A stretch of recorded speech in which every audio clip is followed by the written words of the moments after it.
हरी भरी वादियों के पास एक विशाल जंगल था, जहाँ पर एक तेज और चंचल खरगोश रहता था जिसका नाम था चिंटू।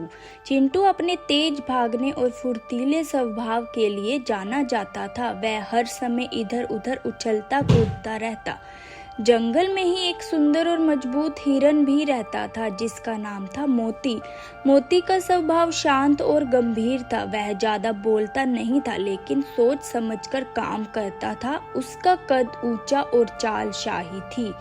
चिंटू और मोती दोनों अच्छे दोस्त थे। दोनों अक्सर नदी किनारे मिलते, साथ साथ बातें करते और जंगल की सुंदरता का आनंद लेते। लेकिन उनकी दोस्ती के बावजूद दोनों के स्वभाव अलग थे। एक दिन जंगल में एक बड़ी खबर फैली। इंसान गांव से आकर जंगल में शिकार करने वाले हैं। यह सुनकर सारे जानवर डर गए।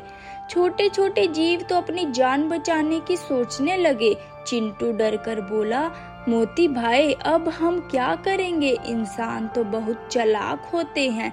वे जाल बिछाते हैं, तीर चलाते और हमारी दौड़ भी उन्हें रोक नहीं पाएगी।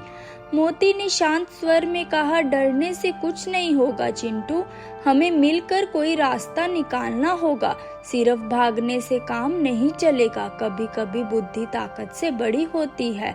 चिंटू ने थोड़ा सोचा और बोला, तो चलो हम एक योजना बनाते हैं। अगर हम मिलकर काम करेंगे तो इंसानों से बच सकते हैं।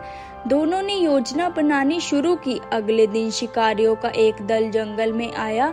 उन्होंने जाल बिछाया और पानी के पास छुपकर बैठ गए। चिंटू ने यह देख लिया और तुरंत मोती को खबर दी। मोती बोला, तुम्हारी तेजी और मेरी ताकत दोनों मिलकर काम करेंगी। तुम इंसानों का ध्यान भटकाओ और मैं बाकी जानवरों को सुरक्षित जगह ले जाऊंगा। योजना के अनुसार चिंटू उछलते कूदते हुए शिकारियों के पास पहुंचा। वह कभी दाएं भागता तो कभी बाएं। शिकारी उसे पकड़ने के लिए दौड़े। चिंटू ने अपनी तेजी से उनका ध्यान पूरी तरह अपनी ओर खींच लिया। उधर मोती ने मौका पाकर बाकी जानवरों को इकट्ठा किया और उन्हें जंगल की गहराई में ले गया। वहाँ घना झाड़ था, जहाँ इंसानों के लिए पहुँचना मुश्किल था। सभी जानवर सुरक्षित पहुँच गए। शिकारी थक कर बैठे ही थे कि चिंटू अचानक पास की झाड़ी में घुसा और चुपचाप मोती के पास जा पहुंचा। दोनों ने मिलकर शिकारियों को मात दे दी। सानवे जानवर खुशी से झूम उठे। तोते ने चहक चहक कर कहा, चिंटू और मोती ने हमारी जान बचाई। अगर ये दोनों दोस्त ना मिलते तो आज हम शायद जाल में फंस जाते। मोती मुस्कुराते हुए बोला, यह सिर्फ मेरी नहीं, चिंटू की तेजी और हिम्मत की भी जीत है। अगर हम मिलकर काम ना करते तो संभव नहीं था। चिंटू ने भी विनम्र होकर कहा, मोती भाई, अगर मैं अकेला होता तो बस भागता रहता, लेकिन तुम्हारी सोच ने हम सबको बचा लिया। उस दिन के बाद जंगल के सभी जानवरों ने एक बात समझ ली, ताकत और गति तब ही काम आते हैं जब हम उनके साथ धैर्य और समझदारी जुड़ी हो। चिंटू और मोती की दोस्ती अब पूरे जंगल में मिसाल बन गई।